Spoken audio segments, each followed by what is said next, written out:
Chegamos então em 2025 e, como já é de costume aqui no canal, vamos falar dos cenários e prognósticos para 2025 e o que a gente pode esperar desse ano aí de muitos desafios e que promete grandes emoções. Então, como já é de costume, quem gosta do canal, quem já acompanha o nosso trabalho aqui, deixa o like, curta, não esqueça de compartilhar também com mais pessoas esse nosso material, porque é realmente muito importante que a gente possa avançar aí e cada vez mais atingir um número importante de pessoas. Quem está chegando agora, claro, se gostar do vídeo, ao final, deixe seu like, curta também. Bom, para a gente iniciar, é importante falar, né, do cenário, né, de como está o mundo hoje, o que tem de diferente, o que está acontecendo hoje. E bom, a não ser que você esteja totalmente desconectado, né, de tudo, com certeza você está sabendo que temos, né, um grande fator geopolítico acontecendo hoje, que é a mudança, né, de presidência nos Estados Unidos. Esse talvez seja um dos principais fatores geopolíticos que tende a impactar diretamente na economia brasileira e economia global como um todo. Né? Donald Trump foi eleito aí em 2024, então uma troca de poder entre os democratas para os republicanos, que é o partido do Donald Trump. Mas vai muito mais profundo do que isso. E isso é uma coisa que a gente tem visto aí nas últimas semanas de forma mais intensa. De fato, né, o grupo político que a gente pode chamar, e muitos analistas geopolíticos chamam de globalistas. Os globalistas, né, a gente tem visto aí o Trudeau, né, no Canadá renunciando, o governo lá da Alemanha, né, tendo um voto de desconfiança, perdendo toda uma autonomia em relação a decisões, ao parlamento, então tornando praticamente ingovernável. A gente tem visto também movimentos na França, né, ainda em 2024, que em relação à mudança de poder, né, a direita ganhando muito mais força. Então, muito mais do que somente um partido ter ganho uma eleição, como foi o caso lá dos republicanos nos Estados Unidos, a gente vê uma mudança de paradigmas. E essas mudanças de paradigmas estão indo também para a economia real. E tem atingido, inclusive, né, grandes empresas americanas, como foi o caso mais recente do Mark Zuckerberg, né, anunciando mudanças de políticas em relação à sua moderação de conteúdo.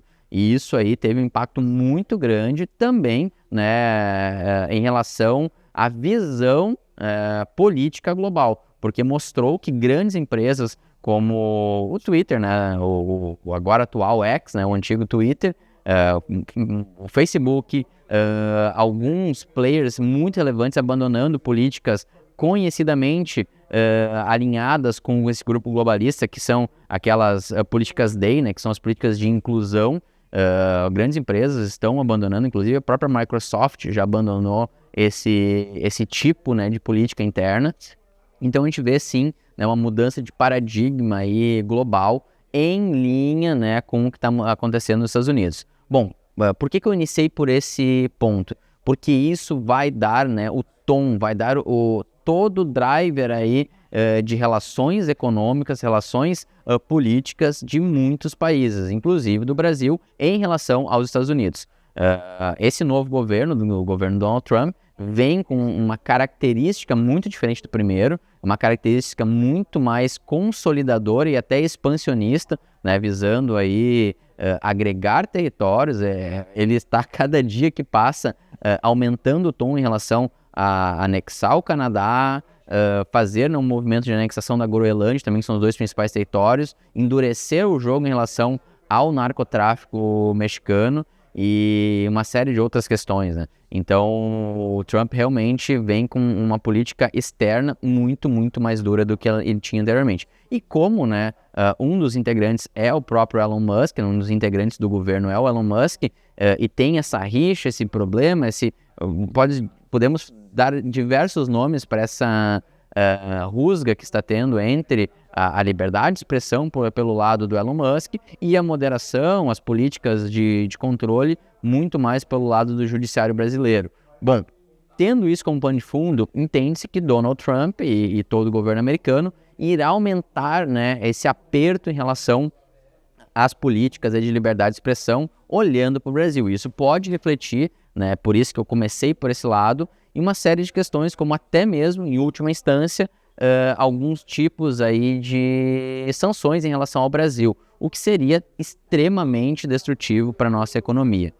Olhando mais internamente e essas relações que a gente tem com os Estados Unidos, nós temos um alto grau de dependência de exportações para o país americano. Então, uma eventual sanção por parte dos Estados Unidos em relação ao Brasil pode, né, ter um efeito aí direto no PIB, direto na nossa moeda, porque hoje muito dos dólares que entram no país vêm, né, destinados dos Estados Unidos. Então, olhem como vai se formando um cenário geopolítico / econômico delicado para o atual momento brasileiro, né? Que hoje somos governados por por um time, por uma equipe que tem um alinhamento com esse lado mais, digamos assim, globalista, esse lado que está perdendo força em termos globais. E esse alinhamento estratégico dos Estados Unidos, em termos econômicos, é importante, porém, pelo lado político, a gente vê que ele vem se deteriorando de maneira constante nos últimos meses. Então, esse fator é um fator que a gente vai levar muito em consideração, olhando para riscos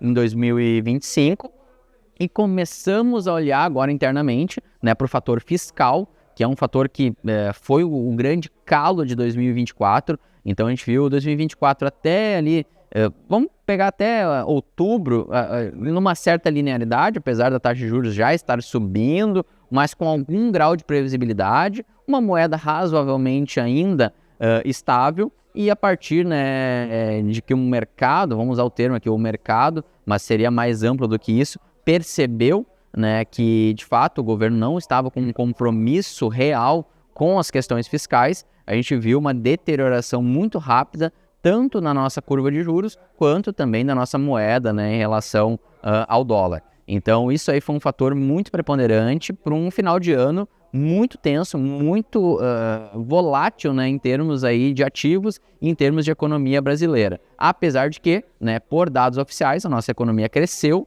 legal, cresceu um bom valor, e tivemos uma taxa de emprego, entre aspas, baixa em 2024, né? Apesar de que o seguro-desemprego disparou no ano, e demonstrando que algum fator, algum ponto, né, em relação ao mercado de trabalho não está 100% aqui no Brasil também.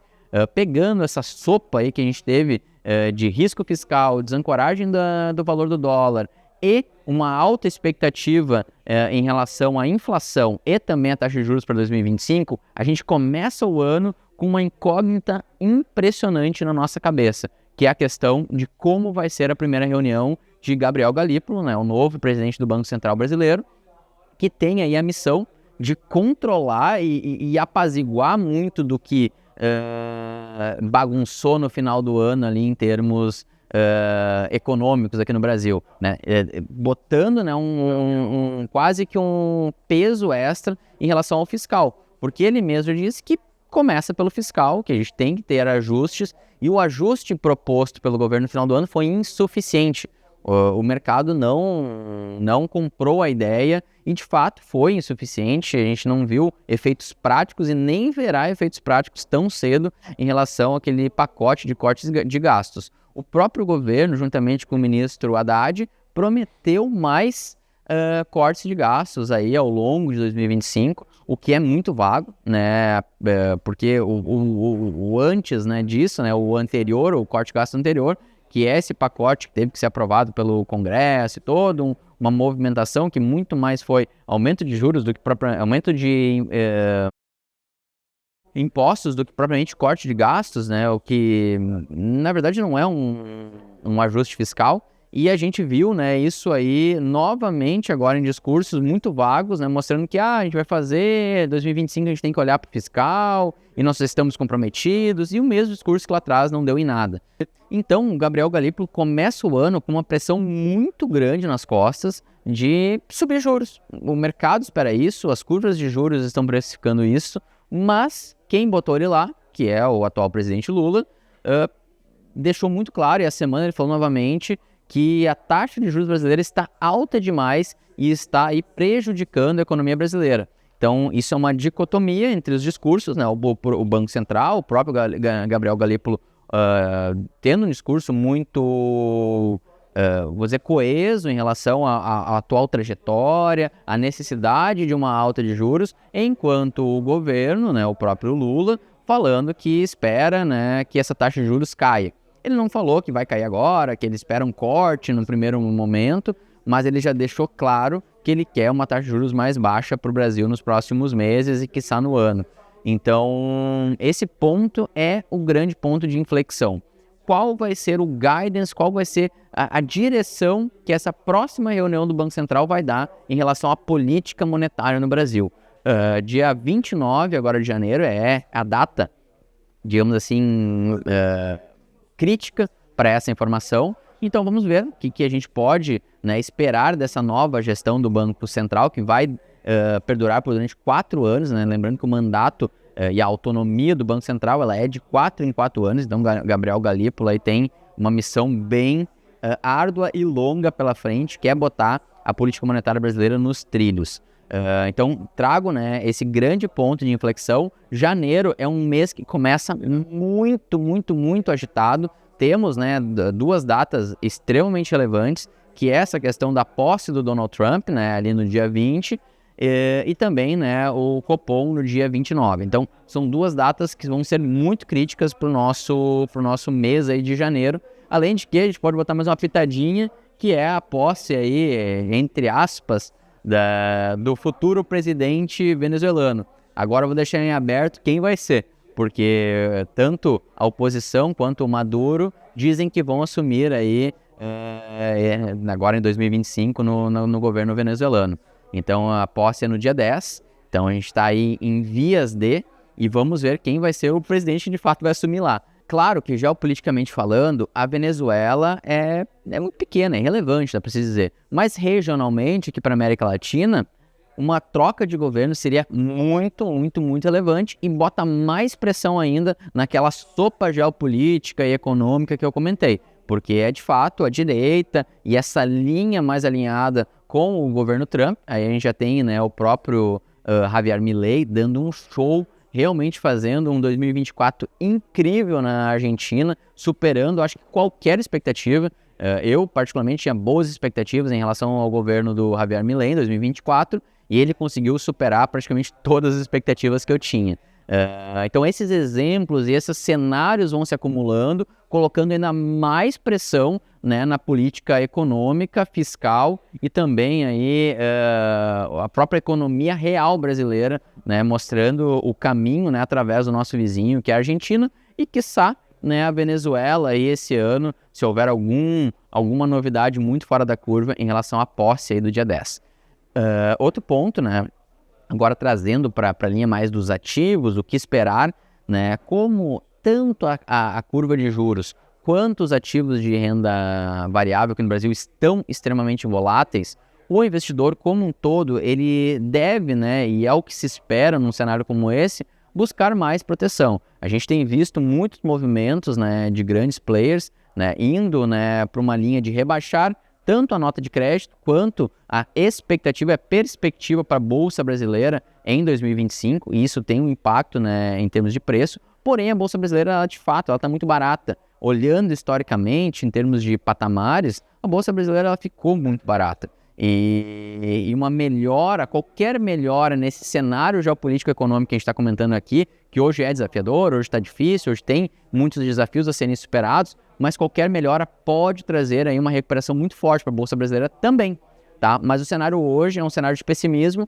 Os grandes players, agora, por último, o próprio HSBC rebaixou aí a Bolsa Brasileira para um patamar de venda, né? E anteriormente estava num patamar neutro. Então isso aí pressiona também os valuations e a própria cotação da Bolsa Brasileira como um todo. Então o que eu digo em termos de ativos para esse ano? Ativos tangíveis como ouro, prata, seguem num viés otimista. Então agora até a semana eu li algumas matérias de players estrangeiros, né? Porque como são ativos cotados em dólar, tem muito mais informação lá fora do que aqui. Olhando, né, para o ouro aí num patamar bem elevado, acima inclusive do que ele está hoje, talvez acima de $3.000 a onça Troy. Então isso aí é muito relevante, porque estamos ainda num patamar de taxa de juros alto nos Estados Unidos. Então isso é bem interessante, mostrar que o ouro, num cenário de estresse, está conseguindo cumprir o seu papel. Então a Bolsa Americana também, né, sendo pressionada por uma série de incertezas. A gente sabe que incertezas é ruim, né? Quando a gente tem muita incerteza no mercado, normalmente ativos de renda variável, ativos mais voláteis, tendem a sofrer, né? Os próprios criptoativos, que tiveram um ano muito bom em 2024, estão pressionados nesse início de ano. Porém, olhando para um ciclo mais amplo, juntamente com o ouro, a gente pode ver também um ano interessante para esse tipo de ativo. Então, olha como a gente vai costurando, né, muitas incertezas, muitos riscos no mercado e exigem, né, que o investidor seja mais cauteloso. Então, apesar de que alguns ativos, como as grandes big techs americanas, estão no momento ainda de euforia, o mercado como um todo, né, a gente pega exemplos como o próprio Warren Buffett, que em 2024 bateu um recorde de caixa. Então, é um investidor conhecido pelo seu histórico, né, de renda variável, de asset allocation muito direcionado para a renda variável. Então, ele é o rei, basicamente, do buy and hold, né, do value investment, né, desse investimento baseado em fundamentos. E neste atual momento do mercado, ele está preferindo ficar com um caixa bem relevante, um caixa muito grande, acima de 300 bilhões de dólares, esperando uma correção, esperando um momento mais propício para poder comprar boas ações a bons preços. Então, olha como a gente está, né, dando o ponto e o contraponto de vários cenários, né, em termos geopolíticos. O que eu tenho assim, para a gente já ir para uma finalização desse vídeo? Bom, temos um ambiente extremamente incerto, com muitos riscos já mapeados, e fora os riscos que não estamos mapeando, porque a gente sabe, né, daquele conceito do cisne negro. Se eu já mapeei, ele não é mais um cisne negro. Então, pode vir alguma coisa, algo que a gente não está vendo, né, e trazer um risco ainda extra para o mercado em 2025, além, né, desses riscos geopolíticos, guerras, estamos falando em novas doenças, né, se espalhando pelo mundo. Então, tem muita coisa, né, rolando, mudanças de paradigmas, né, em termos aí de alinhamento político global. Tudo isso são temperos de um ano aí muito desafiador e volátil. Porém, nesses momentos onde vão estar grandes oportunidades. Então, para a gente fechar, eu realmente vejo que é um ano de a gente estar mais defensivo, mais conservador, mas com um olho muito aberto que vai ter oportunidades.